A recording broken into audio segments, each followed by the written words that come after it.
We remain steadfast in our commitment in delivering local news that matters. Stories that inspire. Enriching the lives of Filipinos in the Philippines and across the globe. This is your GMA Regional TV.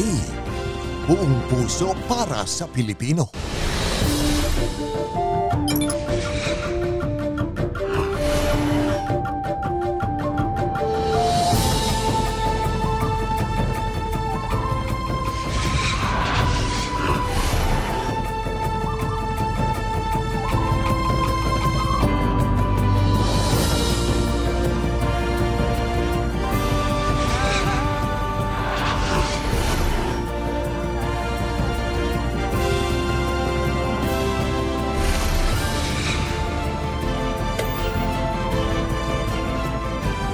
Ito ang GMA Regional TV, Balitang Southern Tagalog.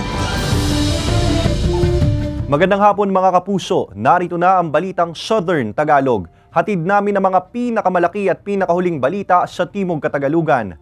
Live mula rito sa GMA Batangas Station, ako po si Ace Medrano. Mahigpit na ipinagbabawal ang pagbebenta ng mga vape products sa mga menor de edad ayon sa DTI. Nagbabala rin ang ahensya sa mga may-ari ng vape store kaugnay sa pagbebenta ng mga ilegal na produkto sa kanilang mga tindahan. Ang detalye sa report ni Paul Hernandez. Halos 100 piraso ng vape at e-cigarette ang nabebenta raw sa pinagtatrabahang vape store ni Jason. Pero hindi porke madalas ang pasok ng customer, pinagbebentahan niya na agad. Istrikto sila sa pagtanggap ng mga kliyente. Naiwas sila sa amoy ng yosi, babahuan sila sa yosi, mga ganon. Isang mintis lang daw kasi, posibleng maging dahilan na para makumpiska o di kaya'y umabot pa sa pagpapasara ng tindahan. Yung pong 19 above, 18 above, kailangan po. Kasi first on ID, kailangan makakita ko kung ilang taon na talaga sila. Ayun po. Ayaw raw nilang masampulan lalo't sa datos ng Department of Trade and Industry o DTI, mahigit 18,000 non-compliant vape products ang nakumpiska sa buong bansa na umaabot ang halaga sa 5.5 million pesos. Sabi ng ahensya, nilabag ng mga negosyanteng ito ang Republic Act 11900 o ang Vaporized Nicotine and Non-Nicotine Products Regulation Act. So yung location ng vape store, they cannot be allowed to operate kung sila ay within the 100-meter radius ng schools. And then, vape flavors na pinagbibili nila, be enticing to minors. Sa lalawigan ng Batangas, wala pa raw nakukumpiskahang tindahan. Gayunpaman, mariin ang paalala nila sa mga tindahan na maging mapanuri sa pagbebentahan. Dapat 18 anyos pataas. At para sa mga customer, maging mapanuri sa bibilhing vape products. Sa darating na Hunyo, susuriin na rin ang mga items kung pasado sa Philippine National Standards. Mag-start na kaming mag-monitor ng retail stores as to their compliance to mandatory standards. Katuwang dito ng DTI ang iba't ibang sangay ng pamahalaan, pati ang local government unit. Samantala, hinigpitan naman ng Batangas City LGU ang kanilang implementasyon sa umiiral na ordinansa kaugnay ng pagbabawal sa paninigarilyo at paggamit ng vape sa mga pampublikong lugar. Papatawan ng kaukulang multa ang mga mahuhuling lumalabag dito. Kasama si Buhay Adante Jr., Paul Hernandez. Balitang Southern Tagalog. Diretso kulungan ng isang lalaking kukuha lang sana ng police clearance nang madiskubring wanted dahil sa iligal na droga sa Tui, Batangas. Tutukan yan sa report ni Denise Abante.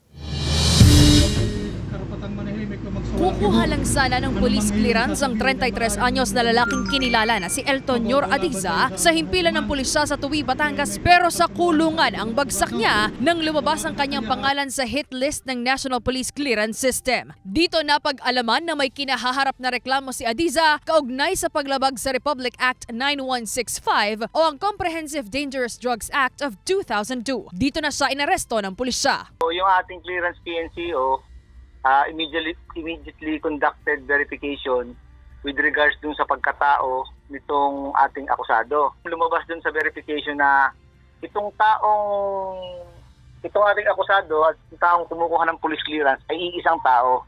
So we immediately coordinated dun sa court sa Nasugbu and kinonfirm nila na existing yung warrant of arrest. April 2020 nang lumabas ang kanyang warrant of arrest. Kasalukuyang nakapiit sa temporary custodial facility ng Tuwi Municipal Police Station ang akusado sa bisa ng warrant of arrest. Sinisika pa ng GMA Regional TV, Balitang Southern Tagalog, na makuhanan ng pahayag ang suspect. Yung po kasi ating National Police Clearance System po kasi ay nationwide. Lahat po, yung mga kaso po ay lumalabas po kasi doon sa system na yan. Kaya madali po tayo makapag-verify ngayon.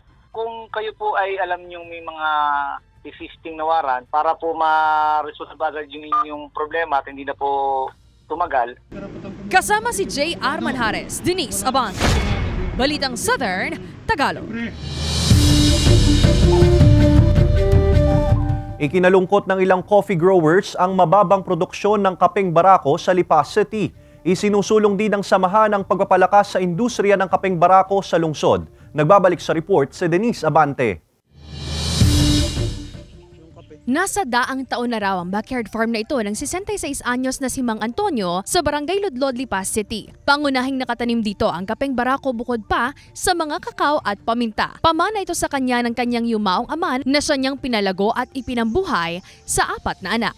Ngunit ang taniman tila hindi na gaanong natutukan ng magkaedad na si Mang Antonio. Hindi na rin kasi ito itinuloy ng kanyang mga anak bagamat may isa siyang apo na kanyang sinusubaybayan sa pagpapatuloy nito. Hiling niya na muling mabuhay ang industriya ng kape sa lungsod na siyang ipinagmamalaking produkto ng mga Lipenyo. Pag hindi ka nag-interest, hindi ka magkakaroon. Kaya dapat doon maaga pa, nagtatanim-tanim na, nagsisikap na, para ikaw ay may maitanim, may mapulputin barako. Nakakalungkot daw isipin na ang produktong ipinagmamalaki sa lungsod ay unti-unti nang nakakalimutan at posibleng hindi na maipagpapatuloy ng mga sumusunod na henerasyon. Bihira ng kabataan ngayon ang interesado. Ang punta ay sa mall, ang gusto ay sa lumian, ang gusto ay sa madyungan, ang gusto ay sa basketball, yun.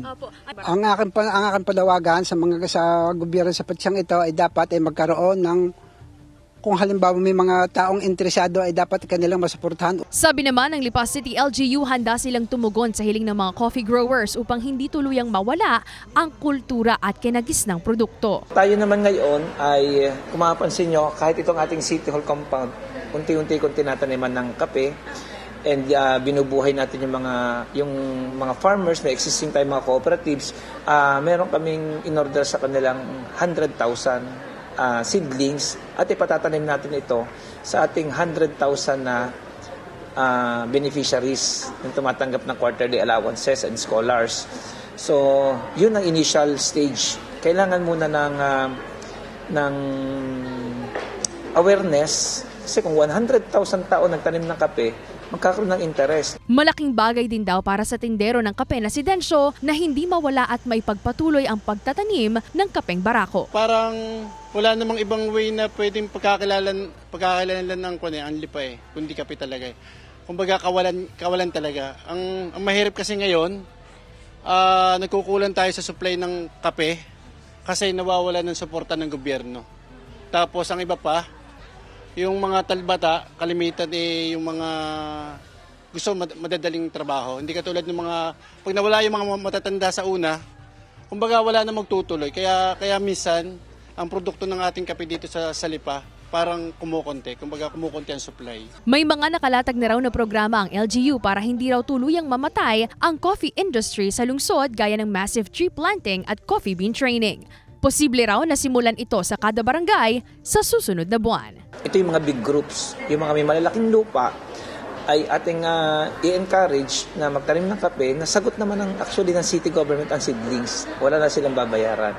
So tingin ko yun yung ang paraan para ma-revive ang kape. Pagbaba namin sa barangay ay may bit-bit na rin kaming speaker na sila magtuturo.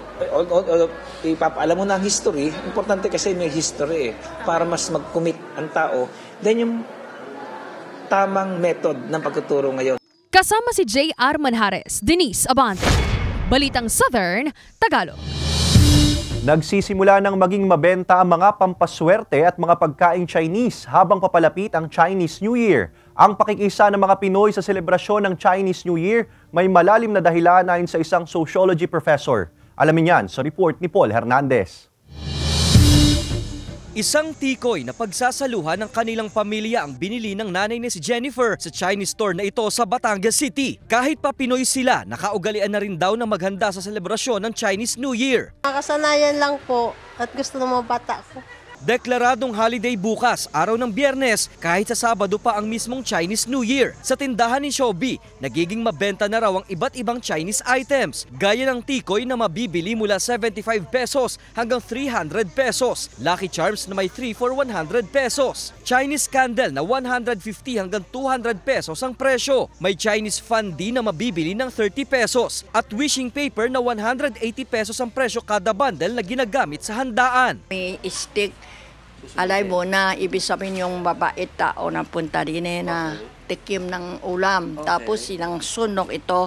Pagtapos na sunog, ibig sabihin, siya tapos na kain, alis na. Pero may mga Pinoy raw na nakikisakay sa mga paniniwalang ito. Hanggang bukas, inaasahang mas lalakas pa ang benta. Pinoy na mili rin, pero Chinese mas marami. Kasi Pinoy na mili unti-unti. Hindi man na masyado alam, gaya-gaya lang. Ang Chinese New Year itinuturing ding Spring Festival na hudyat na panahon ng pagtatanim. Ayon sa isang sociology professor, may malalim kasing koneksyon tayong mga Pinoy sa Chinese. Pero paliwanag niya, hindi lang daw dapat nakikiuso ang mga Pilipino. Mainam na pahalagahan din ang kanilang tradisyon at kultura. Their history together goes even before the arrival of the Spaniards. Pre-colonial period, we already have established relations with the Chinese.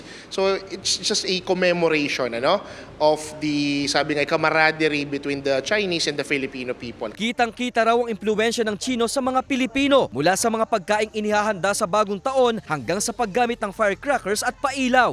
Ang mga Filipino naturally, sociologically, and psychologically are very religious. Kaya ngayon, itong mga Chinese superstitions, yung mga pampaswerte, na-integrate ngayon sa paniniwala din natin mga Pilipino. Ang kulturang Chinoy, malayo pa raw ang tatahakin, kaya't makakatulong kung ipapasa rin ang tradisyon sa mga susunod na henerasyon. Kasama si Buhay Adante Jr., Paul Hernandez, Balitang Southern Tagalog. Mga kapuso, bukas araw ng Biyernes, February 9, mawawala ng supply ng kuryente ang ilang barangay sa lungsod ng Calaca at sa mga bayan ng Taal, Balayan, Tuwi, Calatagan at Lian, Batangas. Magsisimula ito alas 6 ng umaga hanggang alas 5 ng hapon, bunsod ng koreksyon ng oil leak at row clearing ng mga linya. Good news mga kapuso, sa mga naghahanap ng trabaho, naghahanap ang Kapuso Network ng mga sumusunod: Assistant Publicity Manager for Entertainment, Corporate Strategic Planning Manager, Research Manager, Research Analyst, Senior Auditor, Junior Accountant, Personnel Staff, Production Coordinator, Publicity Writer, Music Data Encoder at iba pang makikita sa inyong TV screen. Para sa kompletong detalye at sa mga nais mag-apply, bisitahin ang careers.gmanetwork.com. Ito ang GMA Regional TV, Balitang Southern Tagalog.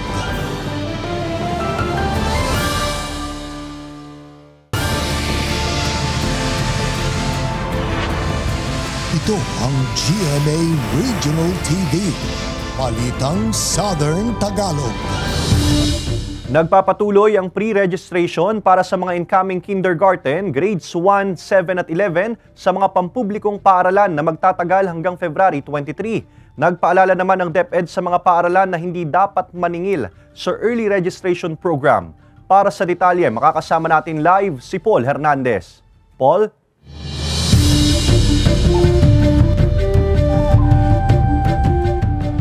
Isang sabi ng DepEd, hindi na raw kailangan pang lumahok sa early registration program ng ibang grade level dahil itinuturing na silang pre-registered. Diretso sa Dropbox ang Basic Education Enrollment Form na finil-outan ng inang si Vilma para sa anak niyang incoming grade 1 sa Batangas City East Elementary School. Inirehistro niya na ang anak para sa school year 2024-2025. Para maaga pa po'y napapaghandaan na pagpasok. Hindi na po nagmamadali. Ayon sa DepEd, January 27 pa nagsimulang gumulong ang pre-registration at magtatagal hanggang February 23, 2024. Para ito sa mga incoming kindergarten, grade 1, 7 at grade 11. So ito yung ginagawa kasi para maihanda ang paaralan for the next school year. At Siyempre, pati mga guro, kung magkukulang ang guro, halimbawa madami nag-enroll, siguro mabibigyan nila kami ng additional teachers. Kailangan daw dalhin ng mga magulang ang dokumento gaya ng birth certificate ng anak at report card. Nilinaw rin ng ahensya na hindi na kailangang lumahok sa early registration program ang iba pang grade level dahil itinuturing na silang pre-registered. Ibig sabihin, automatically, yung ibang grade levels yun ay automatic enrolled na doon sa school. Hindi na kinakailangan, ililista na lamang. Wala raw dapat bayaran ang mga magulang sa pagrerehistro. Umiiral pa rin daw ang no collection policy. Nasa pagdedesisyon naman ng mga pribadong paaralan ang pagsasagawa rin ng pre-registration. Ini-encourage din po natin at gumagawa din po naman ng private schools ng early enrollment, pero hindi lamang katulad nito na napakalayo pa ng panibagong school year ay kinakapture na natin ang data. Hinihikayat ng DepEd na personal na isumite ng mga magulang o guardian ang mga form sa pagpapapre-register ng mga estudyante. Ayon sa DepEd, sa Hulyo inaasahang magbubukas ang school year 2024-2025. Lunes hanggang Biyernes tatanggap ng registration forms yung mga pampublikong paaralan. Hindi na raw kailangan pang magbitbit ng napakaraming rekisito sa pagpaparehistro. Maraming salamat, Paul Hernandez.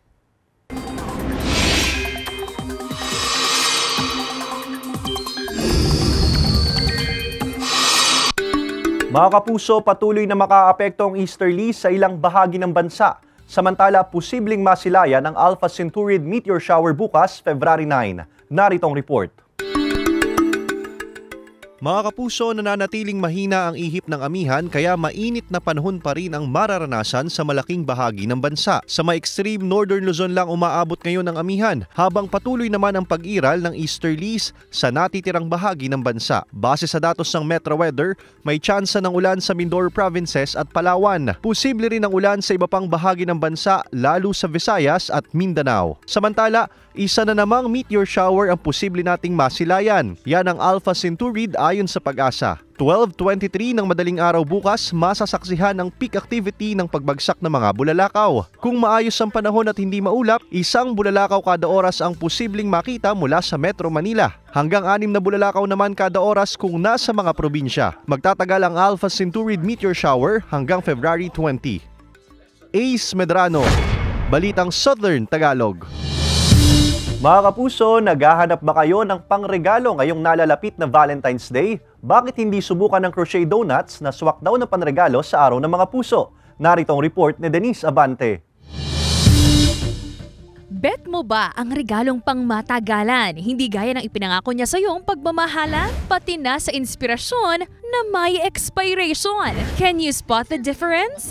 Introducing Crochet Donuts. Yes, tama ang rinig mo, from crochet flowers to crochet donuts. Mapapa-second look ka raw talaga sa mga cute at nakakagutom na donuts na ito na handmade with love ng isang 35-year-old Lipenya. Ang mga donuts na yan, masarap sa paningin at ika nga ng mga Batanggenyo ay hindi naman guguyamin dahil ang mga donuts hindi pwedeng kainin. Suwak nga rin daw itong panregalo ngayong nalalapit na Valentine's Day. Ideya ito ni Jonna Carla de la Rosa ng Barangay Quezon sa Lipa City. Taong 2021 daw kasi nagsimulan niya ang kanyang mini donuts business at dahil nainip siya habang nagbebenta, naisipan niyang magganchilyo ng mga hugis donuts na rin. Bata pa lang daw kasi si Jonna nang magsimulang matuto na magganchilyo at ngayon napagkakakitaan niya na ito. Ang laking bagay niya po pag may display talaga, alam nila na donut yung tinda. Siyempre para po makilala rin po yung crochet sa bansa natin. Marami din po na mga kasamahan ko na nagko-crochet din na gusto rin po nila na ma-inspired pa ibang mga crocheter na gawin or ilabas yung talents nila na kumbaga pang worldwide. Stress reliever din daw kasi para kay Jonna ang paggaganchilyo lalo na at maraming natutuwa at umu-order sa kanya mula sa iba't ibang panig ng bansa. Na-enjoy ko po siya. Ini-enjoy ko siya talagang gawin. Hindi ko po iniisip yung kailangan makagawa ko, kailangan maging pera to. Hindi po yun yung iniisip ko. Ang iniisip ko talaga, magawa ko siya na maganda. Ang una ko pong pinapasaya yung sarili ko. Kumbaga parang kailangan maganda yung gawin ko, hindi para i-please yung ibang tao, kundi para kasi gawa ko to. Proud na proud naman ang supportive mom ni Jonna sa kanyang anak. Sobra. At sobra akong nagpapasalamat kay Lord dahil nga answered prayers. Ay wag kalilimutan ang magpasalamat sa Panginoon. Dahil ang lahat ng ayan na ginagawa mo ay hindi mo kaya. Kung hindi dahil sa talentong ibinigay sa'yo ng Panginoon. Mabibili ang mga crochet donuts ng 80 to 100 pesos kada piraso at nasa 720 pesos to 1,200 pesos naman kada isang dosena na nasa kahon. A not-so-sweet treat para sa inyong iniirog ngayong love season.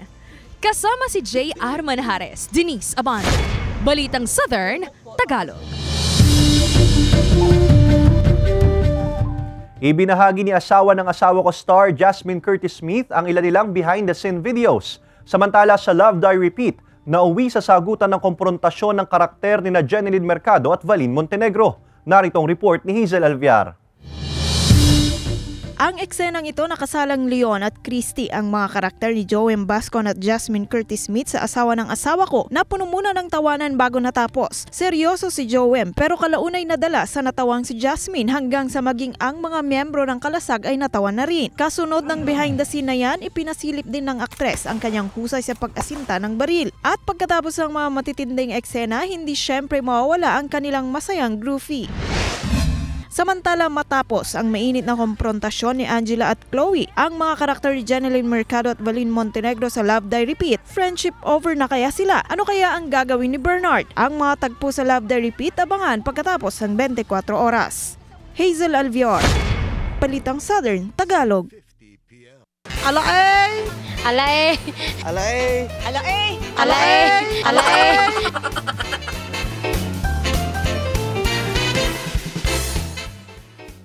Para sa inyo, ano yung mas magandang iregalo ngayong darating na Valentine's Day? Bulaklak o bigas? Bigas. Bakit? Practical. Practical po tayo. Yung flowers naman po kasi is nalalanta naman yan. So doon tayo sa bigas. As long as yun nga po, genuine, tas ibibigay mo dun sa taong mahal mo, I think hindi naman po yun maiisip ng pagbibigyan mo kung mas ang maganda, kung bigas or bulaklak. Para po sa akin ay bigas. Bakit po? Dahil po sa panahon ngayon ay mahirap po ang buhay. Bigas po. Bakit po? Kasi yun po ang kailangan ngayon ng nakakarami ngayon. Be practical na lang. Bigas na lang po. Bakit? Siyempre po yung inflation po na kinakaharap natin ngayon, mas practical if yung mga magagamit pa yung pipiliin nating ibigay sa ibang tao.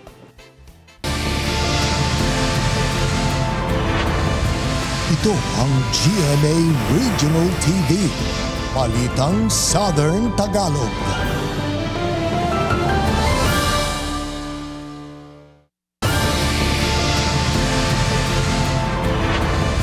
Ito ang GMA Regional TV, Balitang Southern Tagalog. Sa Globalita, nasawi ang 26 na katao na magkaroon ng magkahiwalay na pagsabog sa Balochistan sa bansang Pakistan. Nangyari ang mga pagsabog malapit sa opisina ng mga kandidato isang araw bagong eleksyon doon. May mga napaulat ding sugatan sa insidente. Nagdulot naman ng pangamba sa seguridad ang nangyaring pagsabog. Samantala, pinaigting na ng otoridad ang seguridad sa mga polling booth. Inako naman ng Islamic State ang mga pagsabog. Nananatiling matatag o walang paggalaw ang presyo ng galunggong at iba pang isda sa Lipa City Public Market. Pero ang presyo ng galunggong posibleng bumaba sa susunod na buwan. Alamin yan sa report ni Denise Abante. Mula pa raw sa mga bayan ng San Juan at Lemery sa Batangas ang panindang isdang galunggong ni Cheryl. Umaangkat lang daw siya sa ibang bayan dahil walang mapagkukuhanan ng sariwang isda sa lungsod ng Lipa. Bagamat walang paggalaw sa presyo ng paninda, umaasa siyang bababa pa ito sa mga susunod na linggo. Marami na lalabas sa isda, mura-mura. Makakabili na ngayon ng tao ng sagana ngayon sa isda.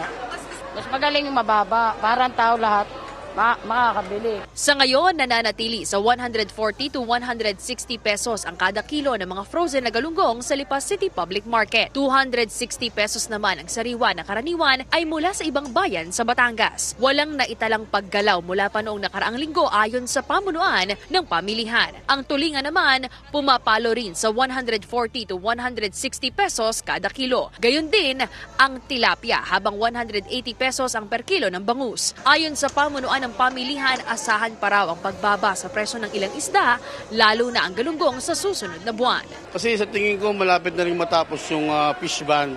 Sa pagdami ng dumarating, pababa ang presyo, pagalingan ngayon ng mga namimili. Maninindasor, mas malakas kasi The more na mas marinig nila na mas mura ang bentahan, the more na maraming darating. Kasi yun na lang talaga yung kayang bilhin ng atin ng ibang kababayan natin. Pero ayon sa tinderang si Christina, mas gusto raw niya na mas mataas ang presyo ng paninda. Pag mura kasi mahirap ipagbili. Pag mura kasi pagdami ng isda. Pag mahal, mas madali ipagbili. Kakaunti ang isda. Magandang balita naman daw para sa mamimiling si Catherine ang inaasahang pagbaba sa presyo ng galunggong sa susunod na buwan. Mas maganda yun para maraming bumili. Para pa ang mga tao hindi maghirap. Sa tingin ko darating ito pagdating ng mga March, April, May yan. Medyo maraming isda, mas mura. Kasama si J.R. Manjares, Denise Abante. Balitang Southern Tagalog. Mga kapuso, alamin ang mga dapat tandaan sa pagdodonate ng dugo. Samantala, aarangkada na ang Kapuso Bloodletting Day ng GMA Regional TV sa SM City, Batangas bukas, February 9. Alamin yan sa report ni Paul Hernandez. Porma rin ng kabayanihan ang pagbabahagi ng sariling dugo sa nangangailangan. Ang isang blood bag kasi, katumbas ay 3 buhay na maaring masagip. Ang pagdodonate ng dugo, hindi lang basta-basta, dapat na pinaghahandaan. Payo ng otoridad, una sa listahan ng pagkakaroon ng malusog na pangangatawan, nasa tamang gulang at may hustong timbang. Nag-start ng age 18 years old and up to 60 kung wala pa po itong maintenance. Nakikater po kami ng mga college student, nag-start sila, nagdo-donate na sila. Dagdag pa riyan, kailangan daw na may sapat na pahinga o tulog na hindi bababa sa 6 na oras. Uminom ng maraming tubig. Siguro hindi na nakakain bago mag-donate. Iwasang kumain ng mamantikang pagkain. Bawal mag-donate ang mga may monthly period at buntis. Hindi papayagan ang may high blood, sipon, ubo at lagnat. Pati na ang mga may malalalim na sugat. Hindi rin pwede ang nagpatattoo ngayong taon. Sa tattoo po, at least 1 year na yung tattoo. Yung piercing din, 1 year na po ang nakakalipas bago po siya makapag-donate ng dugo. Sabi ng Philippine Red Cross, kailangan nilang dugo lalo't may mga individual na regular na sumasailalim sa blood transfusion. Mga may sakit nga po, usually nakakakuha sila ng dugo twice a week, ganyan. Thrice a week. So yung mga may sakit po talaga yung mga nakakapag-benepisyo ng mga Kaya bukas, February 9, inaasahan namin kayong makiisa sa Bloodletting Day ng GMA Regional TV. Matulog ng maaga, kumain ng masusustansya at magkita-kita tayo sa SM Batangas Event Hub mula alas 10 ng umaga hanggang alas 7 ng gabi. Donate blood, save lives mga kapuso. Kasama si Buhay Adante Jr., Paul Hernandez. Balitang Southern Tagalog. Alae! Alae! Alae! Alae! Alae! Alae!